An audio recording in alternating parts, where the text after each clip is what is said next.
தி hunt Rajiv Gandhi assassinations case. இதை வந்து நாகேஷ் குக்குனூர் வந்து இயக்கியிருக்கிறார்.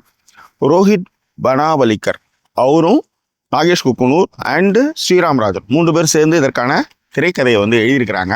இந்த வெப்சீரிஸில் பிரதான கதாபாத்திரங்களா அமித் சியால், பகவதி பெருமாள், கிரீஷ் சர்மா இவங்களாம் நடிச்சிருக்கிறாங்க. அது மட்டுமல்ல 90 days the true story of the Rajiv Gandhi assassination case அனுராத்யா Mitra அவங்க எழுதின புக்கை மையமாக வச்சு இந்த வெப்சீரிஸ்க்கான திரைக்கதையை எழுதியிருக்கிறாங்க. இந்த அரசியலை வந்து நீங்கள் உற்று நோக்கியிருந்தீங்கன்னா இதுக்காக வந்து எல்டிடி தலைவர் வேலுப்பிள்ளை பிரபாகரன் கேட்கும்போது அது ஒரு துன்பியல் சம்பவம் அப்படின்னு கடந்து போனார். ஆனால் அந்த ஸ்ரீபெரும்புதூர் சம்பவம் தமிழக அரசியலில் மிகப்பெரிய மாற்றத்தையும் மிகப்பெரிய பின்னடைவையும் உலக நாடுகள் அளவில் வந்து தமிழர்கள் மீதான அந்த பெயரையும் புகழையுமே அது வந்து கெடுத்துச்சு. ஏன்னா வந்தாரை வார வைக்கும் தமிழகம் அப்படின்ற ஒரு இடத்துல வந்து இப்படியான ஒரு சம்பவம் வந்து நடந்திருக்கவே கூடாது அப்படின்றதான் எல்லாருமே இருந்தாங்க. அது மட்டும் கிடையாது, வட மாநிலத்திலேருந்து தென் மாநிலத்தை பார்க்கும் பார்வையும் மாறிச்சு.